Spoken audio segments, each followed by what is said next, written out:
నమస్తే ఓటెన్ TV news కి స్వాగతం. లాకప్ లో రాక్షసుడికి రాజభోగాలు, బెయిల్ పై వచ్చి కన్న తల్లికి నరకం.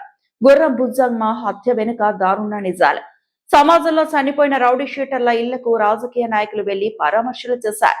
విధుల్లో ఉన్న నిజాయితీ గల పోలీస్ ఆఫీసర్లను తప్పుగా సస్పెండ్ చేస్తారు. కానీ కళ్ల ముందే కన్నబిడ్డను రాక్షసంగా బలి తీసుకుంటే న్యాయం కోసం 7 ఏళ్లుగా రోడ్డుపై ఏడుస్తున్న ఈ ఒంటరి తల్లి ఆవేదన ఏ పాలకుడికి వినిపించదా? సామాన్యుల పరిస్థితి ఇంతేనా అనే గుండెలు పిండే ప్రశ్నలకు సజీవ సాక్ష్యం 2017 ఆ నల్లటి రాత్రి. నలుగురి రాక్షసుల అరాచకం.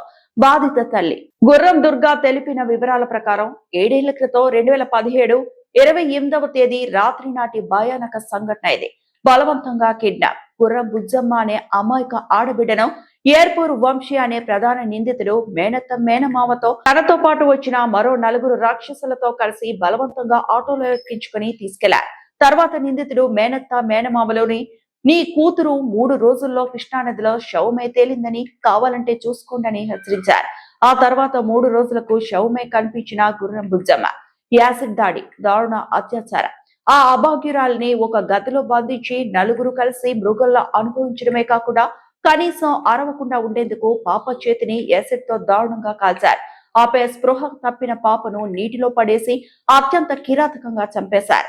శవాన్ని కూడా దాచేశారు. కన్న బిడ్డ శవాన్ని అంత్యక్రియల కోసం కనీసం చివరి చూపు చూసుకోవడానికి కూడా తమకు అప్పగించకుండా వ్యవస్థను మేనేజ్ చేశారని ఆ తల్లి గుండె పగిలేలా రోధిస్తోంది.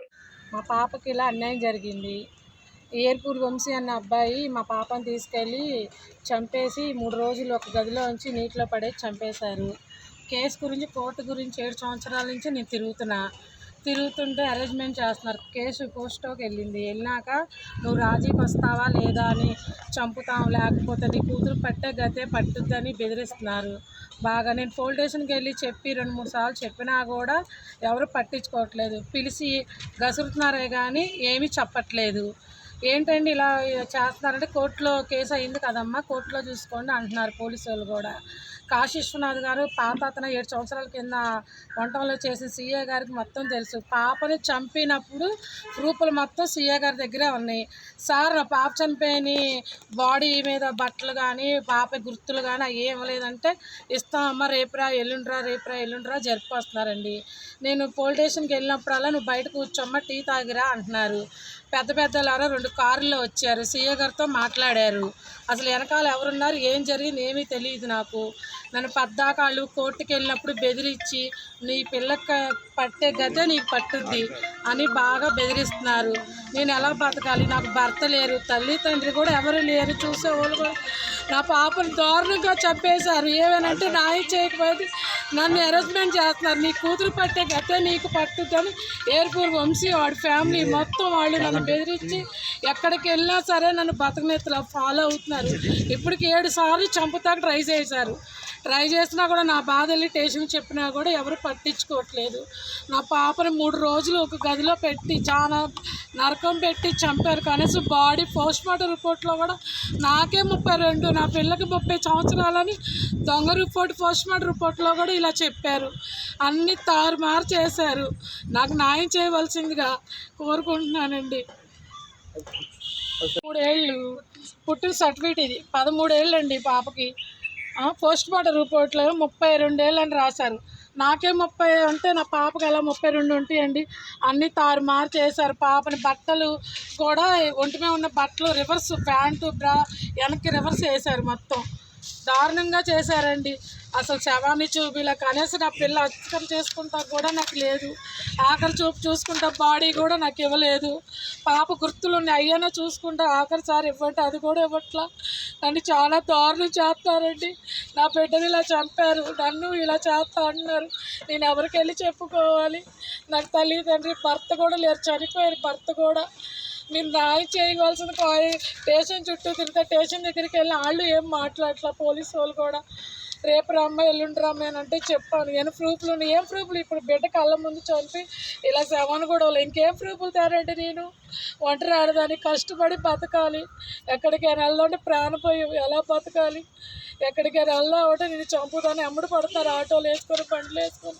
వాళ్ళ మేనమ్మ ఏర్పూర్ సీను ఇది అంతా జరిగింది జమదొడ్డి ఇక్కడ బట్టల సీన్ అని ఏర్పూర్ సీన్ ఆయన పేరు కూడా ఆయన వద్దవే జరిగిందని గంట సేపు పాప చేయి పట్టుకొని తీసుకొచ్చిన నా పాప నా బతికేదండి. వాళ్ళంతా వాళ్ళ ఫ్యామిలీ చుట్టాలు వాళ్ళందరూ ఆయన తీసుకొస్తే మొత్తం ఏమేమి జరిగింది, ఆ రోజు ఎవరు తీసుకెళ్ళారు, ఎక్కడికి తీసుకెళ్ళి ఏం చేశారు, సమయం అన్నీ ఆ సీను గారు తెలుసు. బట్టలు అమ్ముతాడండి ఆయన మల్లికార్జునపేట జమదొడ్డి కాడ మొత్తం. ఈ పాపని మీరు ఎలా గుర్తుపెట్టారమ్మా? నా పాపని పోలీస్ స్టేషన్ దగ్గరికి వెళ్ళామండి. పోలీస్ స్టేషన్ దగ్గరికి వెళ్తే 3 నెలల నుంచి రేపు రామ్మ, ఎల్లుండి రామ్మ, అవతల ఎల్లుండి రామ్మ అని చెప్తున్నారు. మీ పాపని ఎలా గుర్తుపెట్టారు మీరు? మా పాప కాలు పట్టీలు, మెల్ల చైను, చేతి కొంగరం, చౌపోగులు అవన్నీ గుర్తుపట్టామండి. ఇవ్వలేదు. ఇవ్వకపోయింది. మీ కాదు వెళ్ళమ్మ, ఈ శవం కూడా మీది కాదన్నారు. కొన్ని శవం మాది కాదు, నా పిల్లని బతుకుంది తీసుకురావాలిగా, మా పిల్ల లేదు చనిపోయింది అంటున్నారు. ఒంటి మీద బట్టలు కూడా కనీసం ఏమీ చూపించలేదండి. అప్పుడున్న శ్రీ గారి పేరేంటి? కాశీశ్వనాథ్ అండి. ఆయన మొత్తం డీటెయిల్ ఫొటోస్, వీడియోలు వంశీ చేసింది ఆయన వెనకాల ఎవరింది మొత్తం ఆయన తెలుసండి. 2 పెద్ద పెద్ద కార్లు వేసుకొని వచ్చి ఆయనతో మాట్లాడారు. నువ్వు వెళ్ళి బయట కూర్చో అమ్మ, తర్వాత రా అమ్మ అని 3-4 రోజులు అలా తిప్పారు. వాళ్ళే బయట కార్లోంచి వచ్చి ఏం చేసేది, ఇది ఆడది పోతే పోయిందిలే పెళ్ళే కదా, ఆ తర్వాత మాట్లాడొచ్చా అని అన్నారండి. వాళ్ళు అన్నా కూడా వాళ్ళు ఎవరో కూడా తెలియదు నాకు. ఏంటండి అలా అంటున్నారంటే ఏం మాట్లాడుకుంటా వెళ్ళిపోయారండి. ఇది జరిగింది. ఇలా ఏ ఆడపిల్లకి జరగకూడదు, నా ఆడపిల్లకి జరిగినట్టు. ఇలాగ ఎంతమందికి అంటే చేసేది. ఆడ బెయిల్ క్యాన్సిల్ అవ్వాలి. ఏర్పూల్ వంశీ అన్నది బెయిల్ క్యాన్సిల్ అవ్వాలండి. వాడిని ఏర్పూర్ వంశీ వాళ్ళ మేనమామ, వాళ్ళ మేనత్తలు, వాళ్ళ ఫ్యామిలీ అందరూ ఎక్కడికైనా వెళ్తే నన్ను ఫాలో అవుతాం, ఆటోలో రావటం, నీ కూతురు పట్టే గతే నీకు పట్టుద్ది అంటున్నారు. నన్ను చాలా విధాలుగా బాధించి నానా మాటలు ఆడదానని కూడా చూడలేదు, జిప్పులిప్పి చూపిస్తాం, బూత్ మాటలు మాట్లాడుతాం, చాలా దారుణంగా చేస్తున్నారండి. మీరు పోలీస్ స్టేషన్లో కంప్లైంట్ ఇవ్వలేదా? పోలీస్ స్టేషన్లో కంప్లైంట్ ఇచ్చానండి 2-3 సార్లు. నేను కేసీ రాసుకోవట్లా, పిలిపిస్తావులేమ్మా, నేను మాట్లాడుతూ వెళ్ళాను అంటున్నారు. పాసయ్య గారు ఉన్నప్పుడు కూడా వెళ్ళాను, కాశీశ్వనాథ్ గారు ఉన్నప్పుడు కూడా వెళ్తే ఆయన అసలు ఏం పట్టించుకున్నారు, జీప్ వేసుకొని వెళ్ళిపోయారు.